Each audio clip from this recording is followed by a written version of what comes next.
మనిద్దరి మధ్యలో ఏ జన్మలో ఏ తీరని రుణం ఉందో, మరెందుకు ఇంతలో ఈ బంధనం ఇన్నింతలు పెరిగిందో. అమాయకమైన నీ చిన్నారి నవ్వును ఏ తల్లి కందో, ఇటే నీ దారి ఉందని నిన్ను ఏ సుడిగాలి పంపిందో. పాపం పుణ్యం దేవుడికెరుక, పేదకు దొరికిన బంగారు కణిక, పాలు వెన్నాలేవని అనక ప్రేమను తాగి పెరగవెసిలక.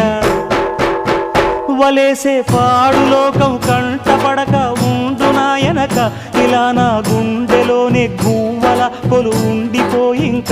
ఇటే పోస్తే ఎమున్నైనా నిలేస్తానే, మరింక ఏ కీడు నీ వంక రాలేదు.